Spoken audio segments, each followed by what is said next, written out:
number 95. What was Spans? 29. Nate Diaz, number 95.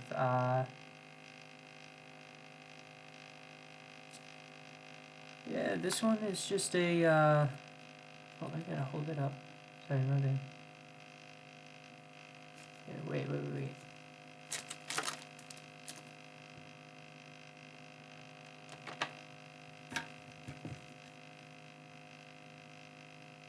Nate Diaz.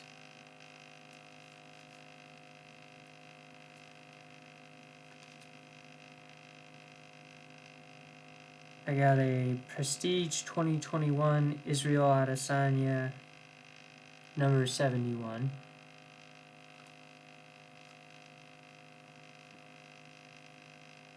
We got a Zhang Wei Li Crown one, number 11. We got a Habib kind like that. So we've got a couple of Izzy's, a couple of Nates.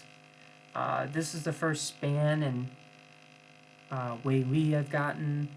And this is the third Habib card we've gotten. Number 164. This is his victory over Conor McGregor. Ooh, he looks disappointed.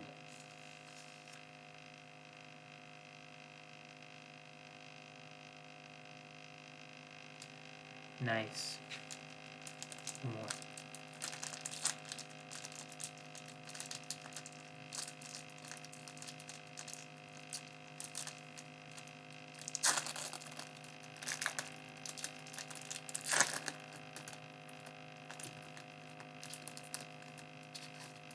What is this?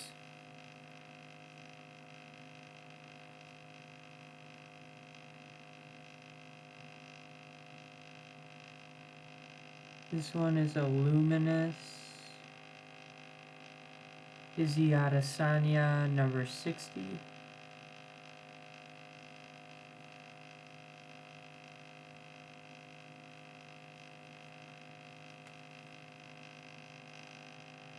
We got Izzy Adesanya Origins, number 36.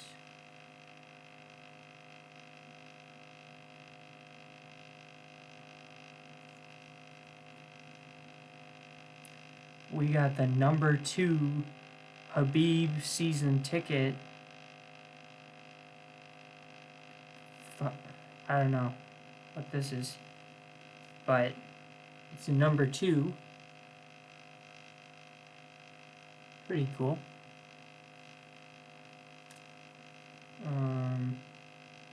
We got a Rookies and Stars Crusade Zhang Wei Li, number 225.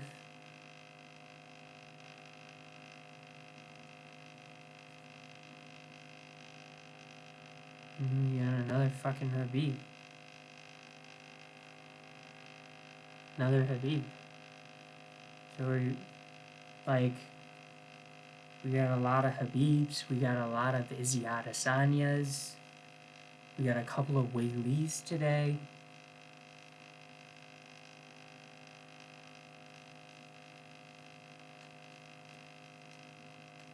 Got another Nate. That's sick.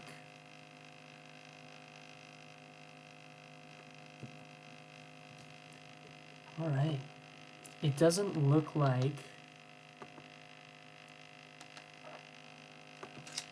anyone's stuck with us for the entire show, so we will not do trending topics on Twitter. Unfortunately, I always want to get to the controversial stuff, but unfortunately, yeah, it's about that time, so we'll get to it some other time. I promise. We'll get into some really controversial stuff, but yeah, just ran out of time tonight. So until next time, have a good weekend. Good luck on the fights tomorrow. If you want to, check out my Twitter. Follow me there. I'll post my picks for tomorrow for sure. My official picks. I like to, look at it throughout the day, make my decisions, my picks, we'll see what happens, but I'll for sure post my picks to Twitter. So if you enjoy this type of content, don't forget to subscribe. Don't forget to like the video. And until next time, when do we have our next fight? That was a really solid sign off.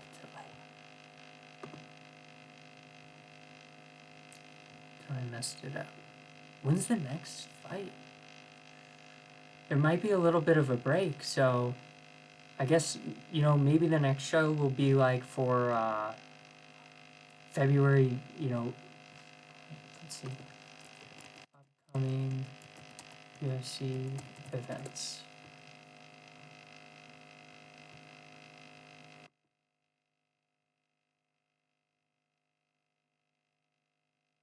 Okay, phew. So we've got Izzy and Rob Whitaker next weekend. Okay, cool.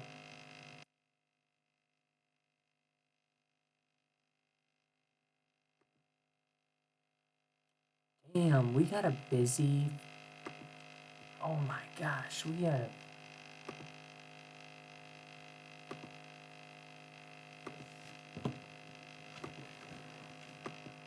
Oh my goodness. We have so many... I just realized I'm not even sharing the...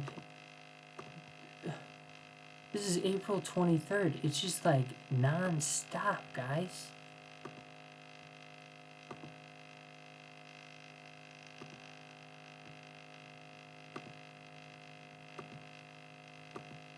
It's non-stop. Just fire after fire. Alright. Last week was, or 2 weeks ago was great. So, it's good to get back into the season for sure. Alright, everyone. Have a great weekend. Talk to you later.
Fiverr freelancers help me with product design.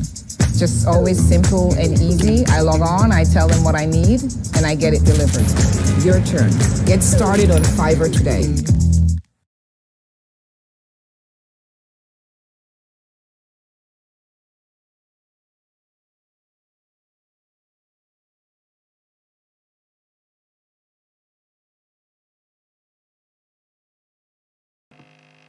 I apologize for that commercial.